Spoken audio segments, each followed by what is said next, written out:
I am Joaquin Welch, a student at University of Los Andes. I am a 2020 alumnus at Tfas Santiago, and you're listening to the Liberty and Leadership podcast. Hello and welcome. I'm Roger Ream, and this is the Liberty and Leadership Podcast, a conversation with Tfas alumni who are making a real impact in politics, public policy, government, business, philanthropy, law, and the media. Today, I'm excited to be joined by Kurt Couchman, Senior Fellow of Fiscal Policy at Americans for Prosperity. Kurt is a longtime friend of Tfas, having participated in our summer internship and education program, then at Georgetown University, now at George Mason.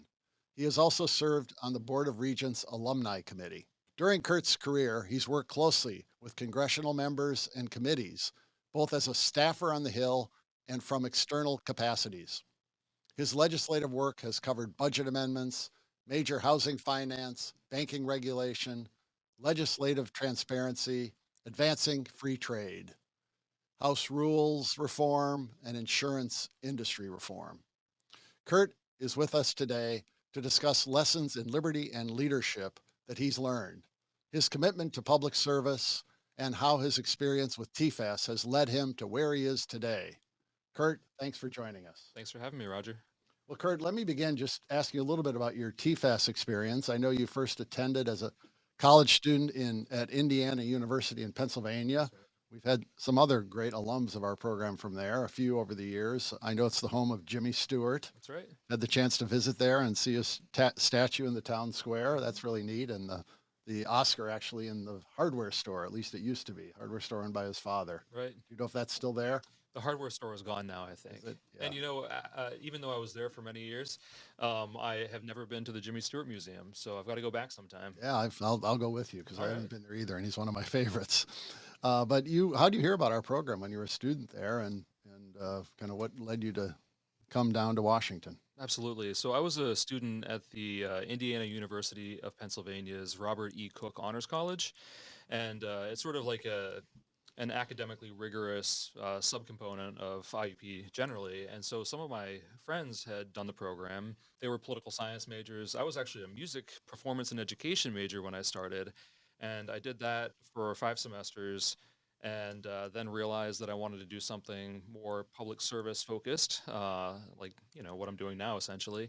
And I changed my major, and my first semester as a political science student was the semester before coming to the Tfas program in 2002. And so some of my friends were like, hey, you should do this program in DC. And I'm like, what's it all about? And they told me, and it sounded great. And they had great experiences. I don't know if you remember Micah Savage or Megan Dively. Now Sure. Yeah. Megan. And so they recommended it. And Robert E. Cook had also endowed a funding program so that students could get some assistance to do, achievement or enhancement sorts of activities. And so I was able to benefit from some of that, and that helped me come down here and learn from you all. And you interned, you told me earlier, at the Ethics and Public Policy Center. That's with right. Tfas alum, I guess, Eric Cohen. Right. I was so new to the world of political science and public policy that I didn't actually find out where I was placed. I guess maybe you guys had a hard time figuring out where to put me until I think the weekend before I came down. I didn't know anything about think tanks. I didn't know much about DC. I knew that's where a lot of policy and legislation happened, but it was a great opportunity. I really enjoyed my time there. The focus there that Eric Cohen was leading on was the American Democracy and Biotechnology Program. So it was all about bioethics, and it was really fascinating. He was an advisor to the President's Council on Bioethics. So I got to hear some really amazing thinkers and scientists debating those issues and where we should go in different areas. Well, I suspect that you didn't hear about your internship until a weekend before, because we had so many organizations bidding for your services as an unpaid intern. Sure, we'll go with that. Yeah, okay, yeah. And you had an economics class when you were at Tfas. Had you had economics before at Indiana? Yeah, I had one class, the prerequisite for the program. Yeah. But the more I took economics, and I had George Vixnan's for the ICFES program here, and he was just incredible. the comparative approach of looking at different countries and seeing, what's worked where and what hasn't was really powerful to me. He had come from Lithuania, I believe. Latvia. Latvia. Latvia. Okay. Neighbor. And so they had experiences with, a command and control economy and how it just didn't serve the people. It served the rulers, but it didn't serve the people. And contrasting that with it's not just American approach, but the free enterprise approach, and letting people prosper and find their own way. We've seen what the results have been, and so that was sort of my first comparative experience with all of that. It's really powerful. Yeah, one thing that a lot of students of Dr. Vixton's remind me years later is his emphasis on Joseph Schumpeter and concepts like creative destruction, and I'm sure he incorporated that into the course, looking at other countries and whether capitalism would survive in this country. In your career, you've had a very interesting career. You've moved around a little bit, but working on the Hill for 2 members of Congress, working off the Hill in think tanks, trying to influence Congress, which you continue to do today. You've become one of the city's, I think, leading budget experts and dealing with issues of the national debt and deficits and the budget process.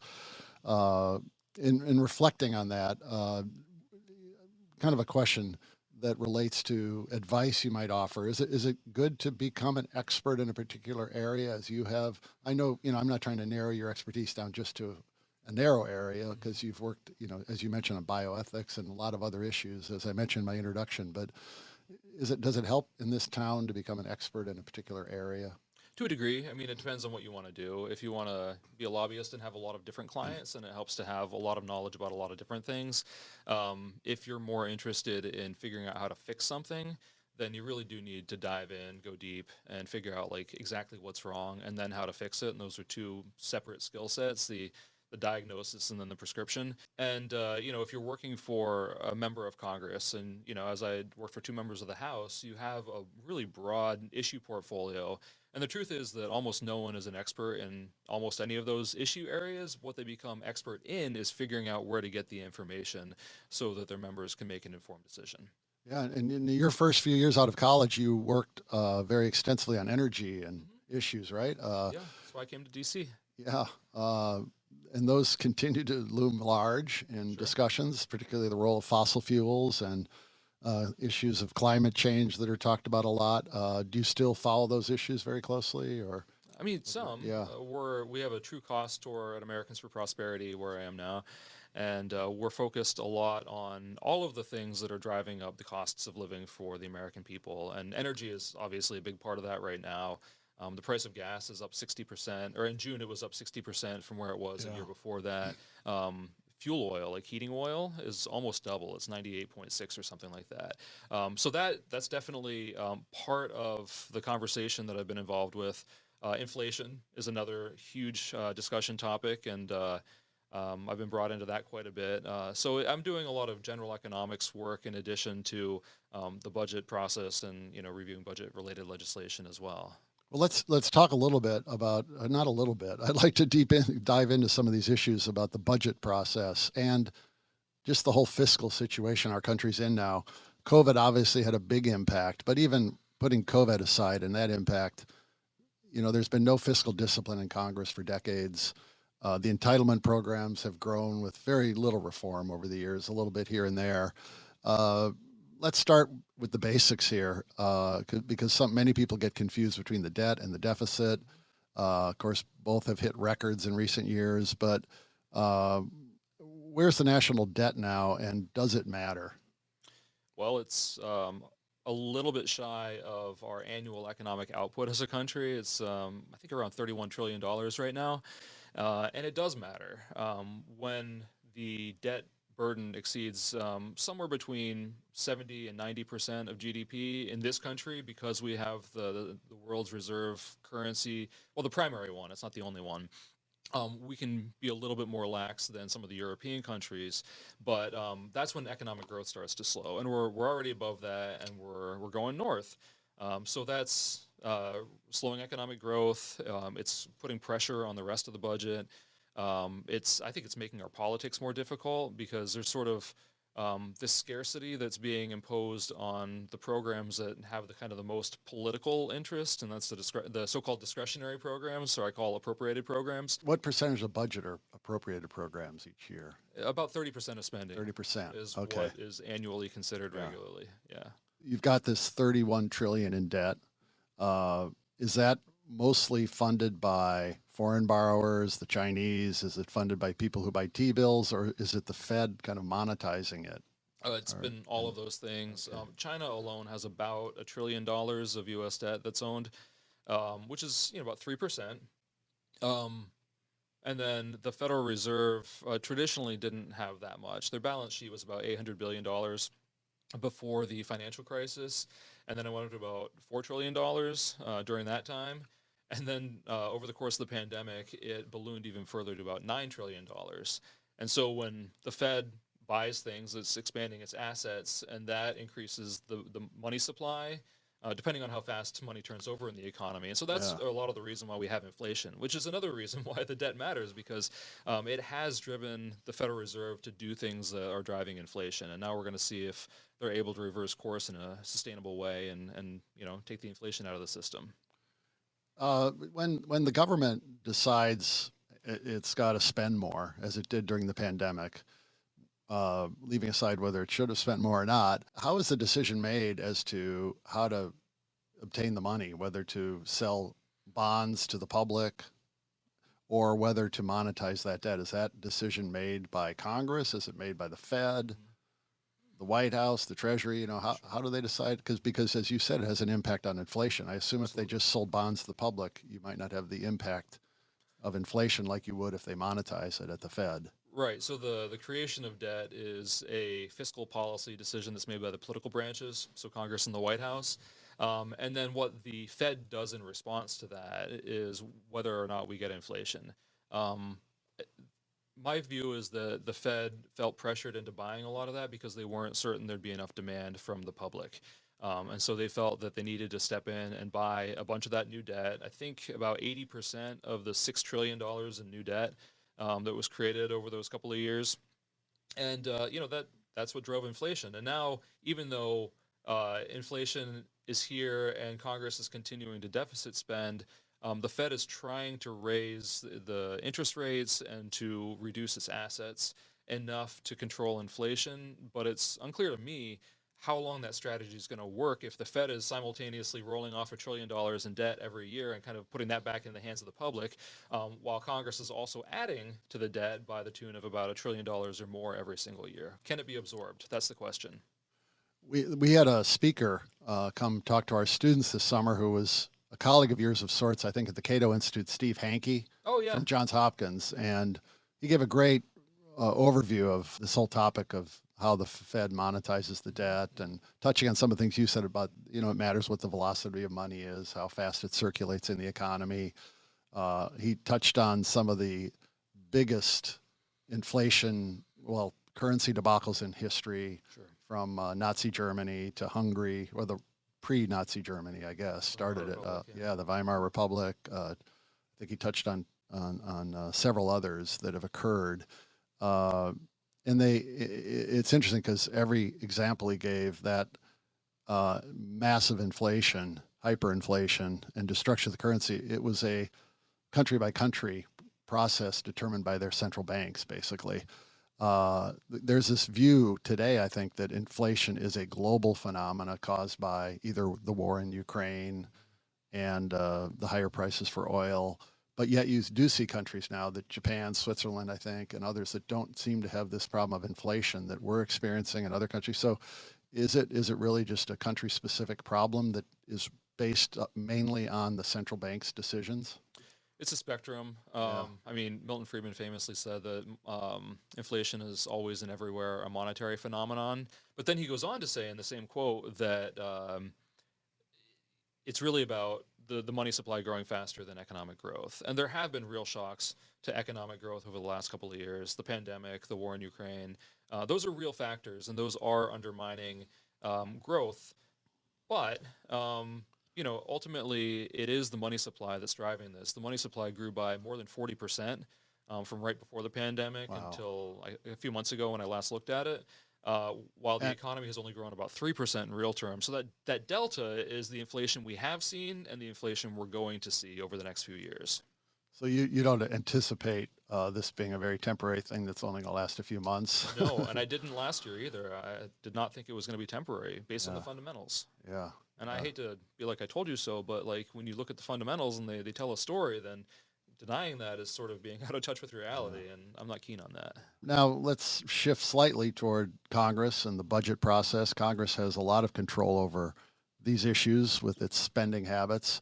It's got a broken process, from what I know. It does. How does Congress come about putting together a budget? And hearkening back to Milton Friedman here, I remember Friedman used to be a strong advocate for some sort of tax limitation amendment that would require Congress to not spend above a certain percentage of the economy. Sure. And that would force members of Congress, I guess, to set priorities. Whereas now it's just a wild spending spree.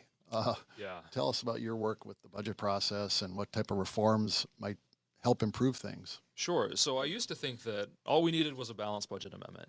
And I wrote the business cycle balanced budget amendment for Congressman Justin Amash when I worked for him. I actually started working on that when I was at the Cato Institute in a conversation that mostly Bill Niskanen had with David Malpass, and I was just sitting there. But that kind of inspired me to play with some spreadsheets, and that turned into that proposal. And then I realized that constitutional provisions are more kind of principles, and you leave the details to statutes, the implementing legislation. So then I wrote the principles-based BBA for Dave Bratt when I worked for him. And then that led me to think about what does implementing legislation look like. And so I've been working on that for a couple of years. And I finally realized just, I don't know, a couple of years ago that you can have your destination, you can set your goals, whether it's balance or something else, but if you don't have a vehicle to get you there, then it's not going to happen. And so this is what I think is fundamentally the most important fix to the federal budget process. Congress doesn't have a budget. It has 30% of spending that goes through the appropriations process that's also broken up into 12 different bills that range from about $7 billion, ledge branch, to $700 billion, which is defense, right? Yeah. And that's not even all of the national security spending. That's kind of scattered in some other ones as well. So it's not necessarily coherent. The entitlement programs that are driving the long-term deficits in debt and the spending growth, those are not considered on any sort of regular basis right now. Revenue's not in there either, and there's a lot of nonsense in the tax code. There's corporate welfare, there's stuff that just doesn't work well, there's this church parking lot issue that came about through some oversight in the Tax Cuts and Jobs Act. That can't be cleaned up in like a regular process where members offer amendments and the committees are all contributing to the same thing. So what we want to see is for Congress to have a real budget. We call it a unified budget where all of the spending and all of the revenue is in one annual budget bill, where appropriations is the core of that. That's the most politically sensitive stuff. But all the committees are contributing, and there's an opportunity for all the members to kind of start with that expertise that the committees have when putting the thing together and say, well, you know, our priorities are such and such, and that's the value conversation about we want to have amendments to, you know, do less of this, do more of that, whatever the case might be. It creates an incredible vehicle for kind of rejuvenating Congress as an institution while also controlling our long-term deficit and debt, and just making programs sort of more coherent and cohesive. We've got a ton of overlapping and duplicative programs that the current process has helped facilitate because it's just really hard to get to an omnibus or a CR or actual appropriations, which we haven't done in a while, in ways that actually involve anyone feeling any kind of pain. So they're all bloated, the programs just sort of build on each other and they're not coordinated. With this sort of a everything together process, you can actually wrap your arms around it and manage the whole thing. We've talked to a ton of congressional offices, Republicans, Democrats, House, Senate, leadership, appropriations, authorizers, and there's a lot of excitement about this because people just intuitively get it. They see what happens in a lot of states and how much better it works, and they want to bring that up here as well. No, you worked for the Committee for a Responsible Federal Budget, Defense Priorities. Speaking of those, and there's some others out here too, the Concord Coalition. I think there are groups that are made up of Republicans and Democrats, you know, moderates, conservatives, and liberals that seem to want to. They recognize that we're going to head toward disaster if we don't tackle entitlements, if we don't reform the budget process. Yet nothing gets done. Why is that? Yeah, a lot of these organizations do really incredible work.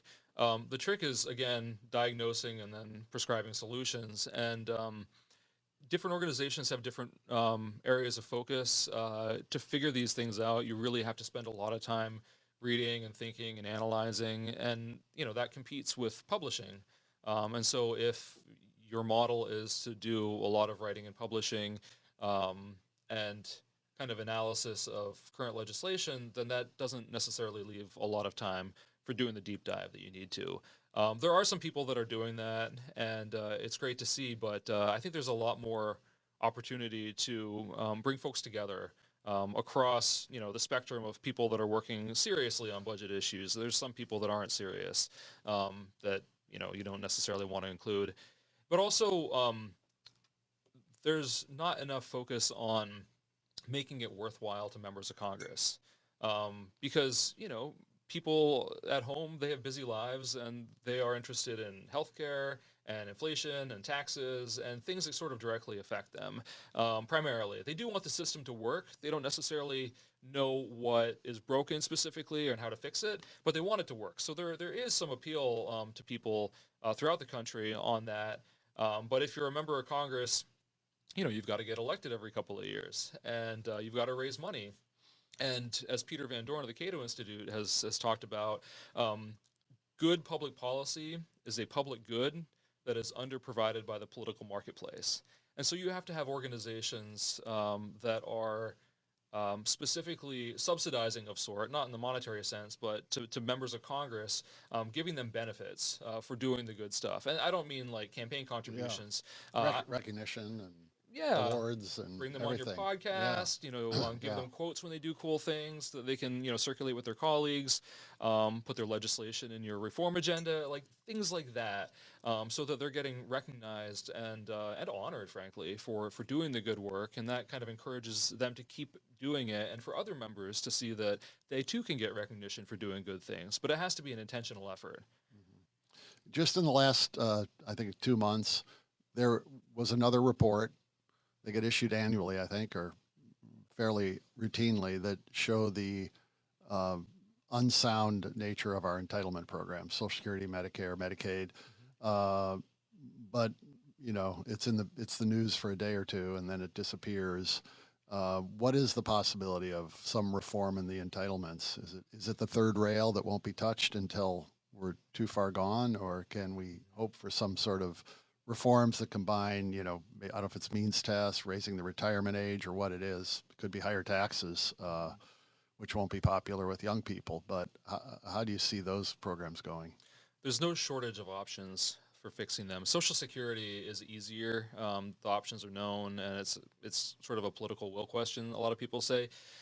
Medicare and Medicaid and other health programs, it's more difficult because then you're getting into very different visions of what healthcare should be or what healthcare policy should be. But under the current process, all of these programs that are out of balance and honestly just need to be updated because it's been so long, they are out of sight, out of mind, and out of reach for policymakers that want to do much about it. If you try, then the appropriators don't want to have that in there because they see how difficult it is politically, and they want to get their appropriations work like across the finish line. So the great hope has been fiscal commissions, and people point to the Greenspan Commission in 1980 something, that led to the 1983 reforms for Social Security. Particular time and place. So Senator Romney has a bill that would create bipartisan, bicameral commissions, rescue committees, he calls them, for each of the major endangered trust fund programs. So that's Social Security, Medicare, and Highway. That would be insolvent or depleted within the next 15 years. There's another proposal. Representative Ed Case from Hawaii and Senator Cynthia Lummis from Wyoming have the Sustainable Budget Act. And that's sort of everything's on the table fiscal commission with the goal of getting to primary balance, which is balance other than interest costs, within 10 years.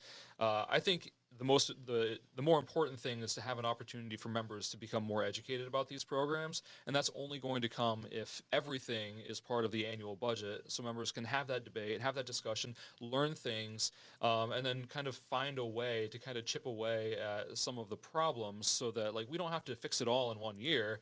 We can fix a little bit here, different program a little bit next year, and just sort of keep having that conversation. And then eventually we'll come to some mini bargains. Maybe there'll be a grand bargain, but we don't need that. We need a series of mini bargains to figure out how to move forward as a country. Well, you mentioned earlier that the national debt, what the government owes from accumulating deficits, is about 31 trillion. From accumulating deficits is about 31 trillion. On top of that are these unfunded liabilities of these programs, right? Is there an estimate of what the unfunded liabilities are? There are estimates, and they're huge. Brian Riedel of the Manhattan Institute has done some really great work talking about the direct unfunded liabilities, and then also the interest costs that will accrue in the future over that. And the fact is, he writes about this, almost all of the fiscal gap in the future, that's the difference between future spending and future revenues, comes from a handful of programs, and it's Social Security and especially major healthcare programs. So we've got to get a hold of them That's somehow. like 100 trillion or something, right? It's about that, yeah. Estimates vary. It depends on the discount rate and all that kind of thing. Yeah. Larry Kotlikoff has estimated that the total dollar amount of the difference between future spending and revenue, including current debt, is about it's north of $200 trillion, I believe. Of course, that's very sensitive to policy. If we were to change a little bit now, then that could reduce it pretty dramatically. So the sooner we act, the less painful it's going to be to do it. But of course, that means paying for current members, and it implies that they're not kicking the can down the road for future members for it to be their problem. And you said this is all dependent on interest rates and interest costs and things like that. And right now, interest costs are going up considerably with higher interest rates. That's kind of a big impact on federal budget, right? Yeah, absolutely. We could very easily get into an interest rate death spiral, essentially, where if markets start to lose confidence in the federal government's ability to make good on its promises, then that's a really ugly world. So I am desperately hoping we can avoid that, and the key is to really put a bunch of the fixes on the table, on the shelf, ready to go, like introduces legislation, people aware of them, so that like when the moment of opportunity comes, then we can fix these problems and change the path that we're on, because the path we're on is really dangerous, and the consequences for the American people would just be devastating.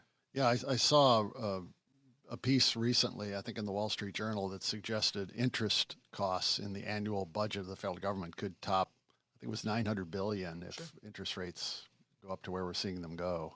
If they go up as high as CBO is projecting, and some people think that that's a very low-end estimate. I mean, certainly if we get into a fiscal crisis, interest rates are going up way more than that.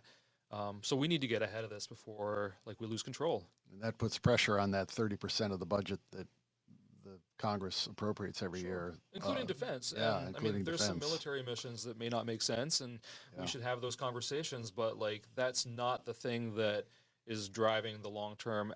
I mean, every little bit helps. There's some stuff in the discretionary part of the budget that doesn't make sense, and we could get some savings there. But we've got to have a way to grapple with all of it. Yeah. Well, let me ask you, shift gears a bit now and go back to a few things related to your career. I know, first of all, I remind those listening that you attended our summer program in 2002 when you were a student. You were later selected as a public policy fellow for our it's close to a year-long program, which we've been expanding and growing the last few years. And then you served on our Board of Regents Alumni Committee. We're grateful for that, of course. Could you talk a little bit about your interactions with Tfas? I don't know whether you've had the opportunity to have interns from our program, but I know you've mentored students and influenced students. But has Tfas had a direct role in your career today? Absolutely. So I'm grateful for the Fund for American Studies, and I have been involved. It's been a great series of experiences. I have met a number of really amazing people and learned from them, and just enjoyed the company of people. There are some that I'm still professionally connected to. I don't know that any particular job that I've gotten has been directly from Tfas connections, but the reality is that this town is a lot smaller than people think, and lots of people know lots of people. So I'm sure that, well, I'm certain that my network overlaps considerably with anyone that's considered working with me, and hopefully I've made a good impression on people, and people have positive vibes when they think of me, and I'm sure that like that has had an impact. But the other thing is, I have mentored any number of times since about 2005, the year that I came back to DC, and I've also had interns in places where I've worked that have been TFAS interns, even if I haven't directly mentored them, and you learn so much by sharing your experiences with people. You're imparting advice, and you're like, you know what, I should probably take my own advice on that. Like, I need to be better about following up with people. I mean, there's only so much time in a day, but the people are that's what we're all about, right? Connecting Yeah. with each other and sharing.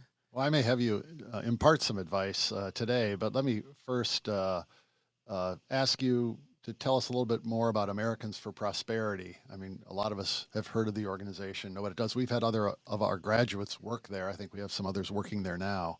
What's their mission, and kind of what do they do? Americans for Prosperity is a nationwide grassroots organization. We have a lot of capabilities. We have a pretty good sized policy team that we're helping. I'm on the policy team. I do budget stuff there, and our job is to help advise the federal affairs team and the different state teams. We have 35 state chapters, and they range all over the country. We don't obviously have them in 15 states, and there's a variety of reasons for that. But we're trying to make sure that the investments go in places where they can have some real return in terms of improving public policy. There's a related organization, AFP Action, that is more involved in the political side of things.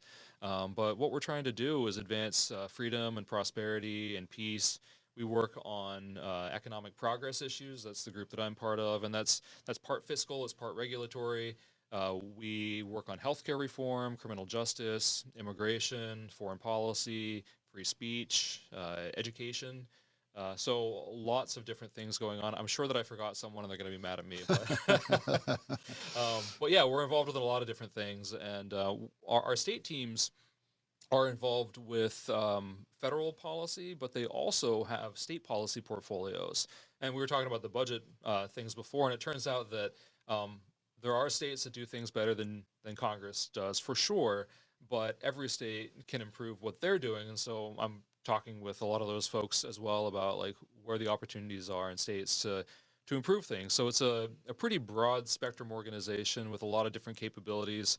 We have an incredible donor network. I'm not so looped into that, but they don't just like give money to good causes. They are actively involved themselves in talking about policy and working with organizations to advance the principles that we all share. Have there been some, I guess, people living or dead in your life who've had a strong influence over you, either in terms of your ideas or just as mentors or in terms of your career path?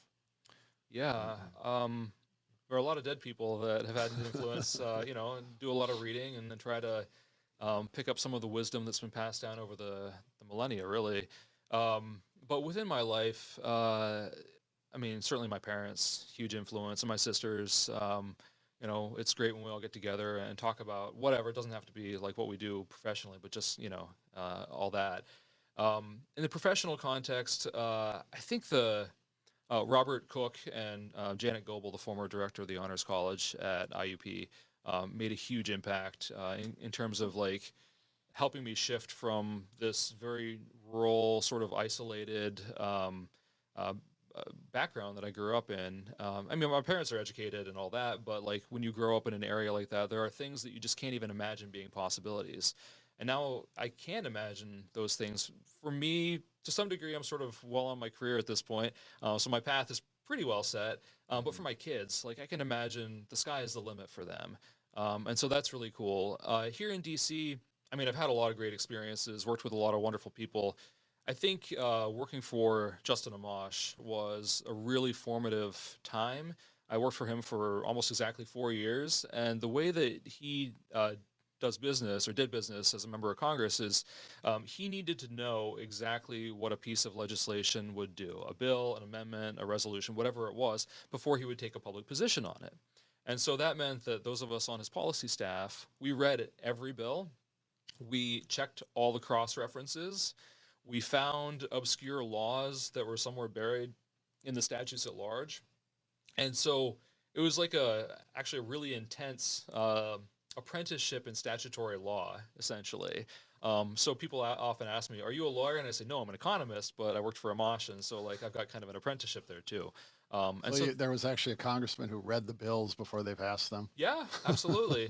There's a couple that try to do that, but Yeah, it's hard. You don't have time, right? there's not time. Sometimes they give you a multi-thousand page bill with, a day to review it.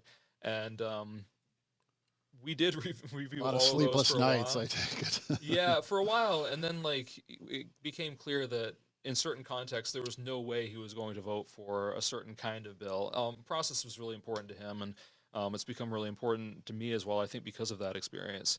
And so we didn't have to read massive bills that were dropped on us with no time because he knew he was going to vote against them anyway, not only because of the process, but also because, like, he was familiar enough with how they shake out that the policy was going to be problematic for him as well. So Yeah, and he was, as I recall, from the Grand Rapids, Michigan area. that's right. How long did he serve for?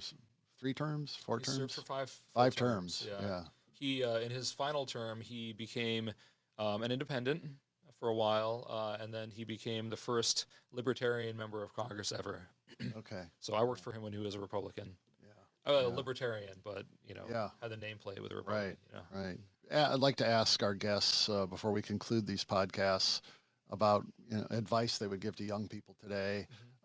You've shared some already, but a lot of the students who come to our program, I'm noticing at least the last year or two, are less ready to engage in the heated political arguments of the day, but they're more career focused.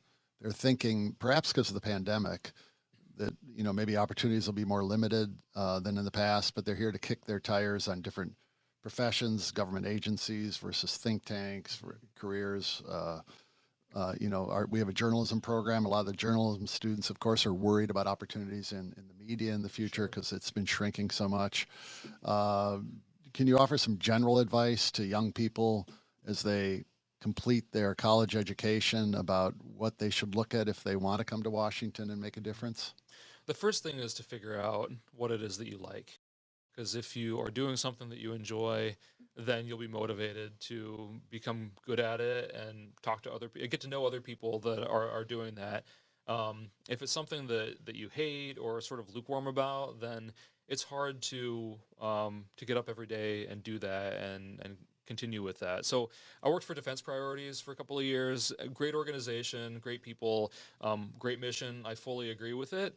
I just found that I kept wanting to do budget and economics related things, like those components of foreign policy, and it was more of a grand strategy organization. So it just dawned on me that I should probably get back to budget and economics. That's how I'm wired for whatever reason. I think that's the most important thing for students to learn. But that took a while to figure out. So you might come to DC, you might go somewhere else and try something out, and then find out, oh, I really don't like that. I interned for the public defender's office when I was in college, and boy, our criminal justice system is sad in some ways. It's really a miscarriage of justice. But that's where I realized that I didn't want to be a lawyer, and I knew that like there's a lot to potentially being a lawyer outside of the criminal defense space. But it didn't appeal to me. I wanted to kind of shape policy rather than kind of implement policy or sort of be within the system. I wanted to sort of more shape it, and so I guess people have to figure out what they like and go from there. Well, you, as I recall, you mentioned at the outset of this that you had gone to school with a focus on music. Yeah. So you made quite a change from that. Yeah. Did you complete school with a major that involved music? No, you know And how was it voice, as I recall? it was voice? Yeah. Yeah, I was at one time going to be an opera singer, or Wow. hoped to be an opera singer. You sound like you have a voice that would be good for that. It's resonant at least. Yeah. But I'm a bit out of practice. Yeah. I got to stop you just a second, because isn't Indiana University, they have a great opera program there, don't they? Or there's a That's Indiana University Bloomington. okay, In the state of Indiana. but there's a famous opera singer from Indiana, Pennsylvania. Renee Fleming, I believe. Yes, that's Yeah. it, Renee Fleming. But She was that's born not there. connected with the school. She grew up here, I think. Okay. Yeah. Okay. yeah. Sorry, I'm familiar with her, and I remember she was from Indiana, Pennsylvania. Yeah, I mean, I love music. I still do. Sometimes, if you're ever driving by me on 395 or the Beltway, you might see somebody in a white car just like singing at the top of his lungs, and that might be me. But it's about the right balance in life as well. I love the arts, but I didn't think that making a career out of it was the right fit for me. I have a lot of different interests, obviously politics and economics, but also history and sociology and psychology and lots of different things. And so I feel like what I'm doing now is able to harness a lot of that stuff. Whereas if you want to have a successful career in the arts, then you need to be pretty laser focused on it. Well, this has been great, because you're the example of advice I give to students, and that is that you can focus in a career on something, as you've done, a number of things, but you can also be a lifelong learner. Sure. And stay involved, keep your interest. I'm sure you keep not only your interest in music, but history and these other things. So that's advice I like to offer students. Always, be a lifelong learner, keep improving your skills and pursuing your passions, even if your day-to-day job is maybe focused in another area. Totally agree. Yep. Well, any parting words of advice or thoughts before we conclude this, Kurt? It's been a great discussion here, and a little bit depressing when we get into talking about the deficit and these debts. But I admire the work you're doing. I think it's vital. Well, thank you. It's been a pleasure speaking with you, Roger. I guess my parting words would be to have hope, to persevere. There are problems. There's always going to be problems in human organizations and society. But if you figure out, not alone typically, but with other people that are also interested in finding solutions, then you can figure out how to make things better. Problems don't solve themselves. It requires human action to figure out what's wrong and how to go about fixing them and how to make that salient to the people that are actually making the decisions. But budget has not been an issue that has been at the top of the agenda for a while now. It was in 2011, 2012, and frankly, we missed that opportunity. The Budget Control Act was not that great. But I think the window will open again next year, and that's true with every issue. Immigration kind of goes in and out, criminal justice goes in and out, healthcare. I mean, the landscape is always changing, and if you want to be ready for the opportunities, you have to have hope that it'll come back around, and you've got to keep working on that stuff and persevering so that you're ready to strike when the iron's hot. Well, that comment encapsulates the purpose of this podcast being on liberty and leadership, because that is the trait of a leader. And you've demonstrated it here, and that you're focused longer term. You aren't jumping on. It's not the kind of person who runs to get in front of the parade that's coming down the street. You're focused on issues that will be coming back, that are extremely important, and you're preparing for offering solutions that we hope will eventually return fiscal responsibility to our nation's capital. So thank you. Thank you for listening to the Liberty and Leadership Podcast. Please don't forget to subscribe, download, like, or share the show on Apple, Spotify, or YouTube, or wherever you listen to your podcasts. If you like this episode, I ask you to rate and review it. And if you have a comment or question for the show, please drop us an email at podcast@tfas.org. The Liberty and Leadership Podcast is produced at K Global Studios in Washington, D.C. I'm your host, Roger Ream, and until next time, show courage in things large and small.